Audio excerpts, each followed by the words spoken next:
What's up, guys? My name is Matt. This is my first post on what is going to be my YouTube channel. I'm starting to do vlogs and vlogs every day. Kill some time. Plus, I've been told that I have a pretty interesting life. I like to talk about things that are going on in the world, personal problems, issues, and I want you guys to interact with me.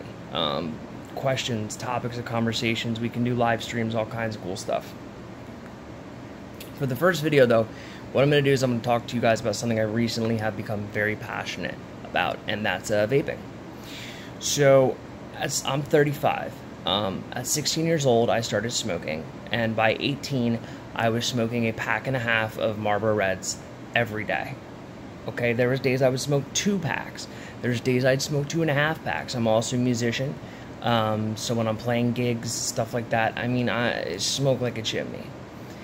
Around 33, I started having some health problems. Now, I don't want to say it was due to smoking, but I started to think that maybe smoking wasn't helping, okay?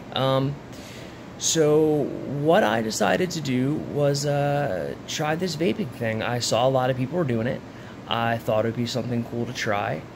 Unfortunately, I do not have my first vape anymore, but it was a iJoy, just a pen, a simple pen, you know. It was recommended to me by the guy at the vape shop, you know. It cost me 30 bucks, you know, very simple to use. You filled up the tank, you screwed the mouthpiece on top with the atomizer on it, and that was it. And I found that for a while I was able to quit smoking.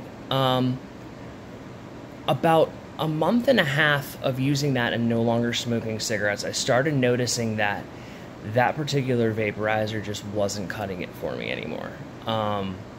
It wasn't enough vapor production. I was flying through coils and batteries because, you know, I would have to smoke a whole tank just to get satisfied, you know, my nicotine craving. I do vape nicotine. I vape 6 milligrams on my box mods.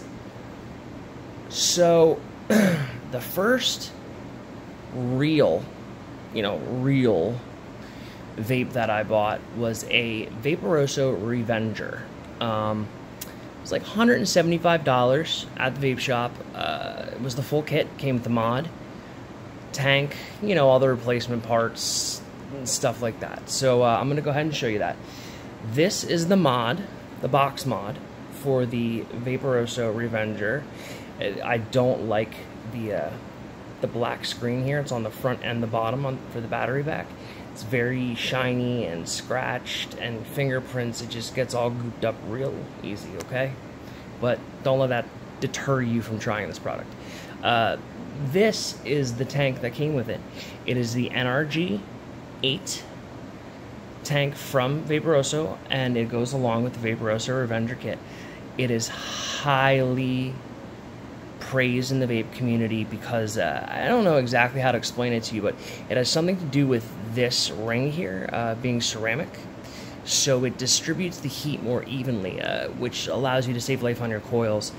Your juice doesn't, you know, feel so warm as you're inhaling it. So when you take it out of the box, obviously batteries do not come with the vape, but I should show you. So you just take the back, pull off the screen. Okay, it takes 2 18650s, which, if you don't know, these are pretty much the standard battery for most box mods. So I installed them. Now it says check atomizer. The reason why it says that is because I do not have the tank screwed on yet. So the next thing I did, and you would do, of course, if you were buying one, is you go ahead and just screw on the tank right onto there. It's just a male to female. Screws right in. Okay. Now, it's asking me whether I want to load my old settings or use new ones. So we're going to go ahead with old because I already have this pre-programmed and set up the way I like it. Now, I use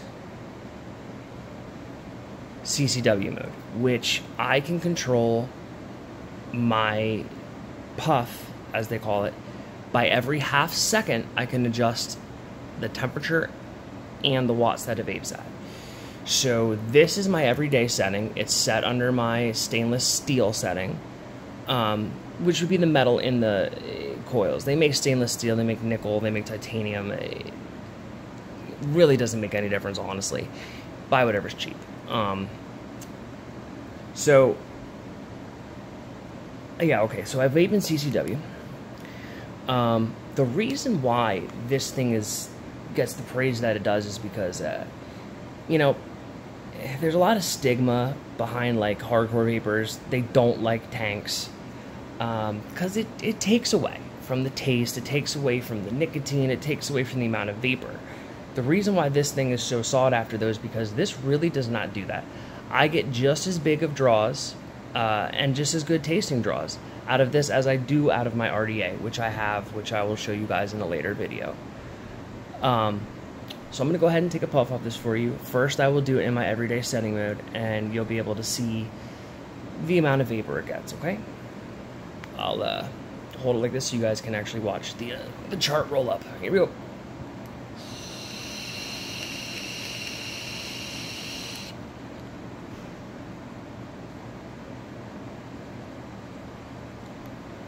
That is a ridiculous amount of vapor.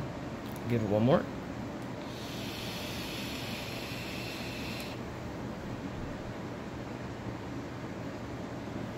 So that was my everyday mode. The next one I'll show you is the highest mode that I have programmed, which I have saved under my titanium setting. This starts at 100 watts, goes down gradually to 86, and then back up to 100. And I have it set at 225 degrees. So this should not necessarily give me a bigger hit, but there should be more vapor production behind it because it's hotter and the watts are higher. So here you go. This is under titanium. You can see the chart difference. There we go.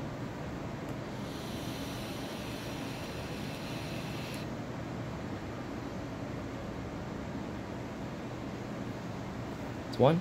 Here's two.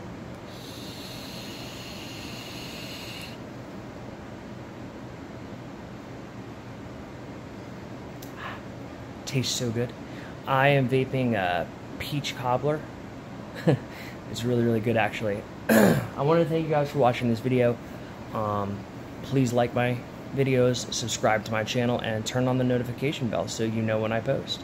I appreciate you guys following me, and I hope to posting more videos and chatting with some of you guys soon. Stay tuned for my next video, because it's going to be about selling out and using a pod system. Have a good day. Peace.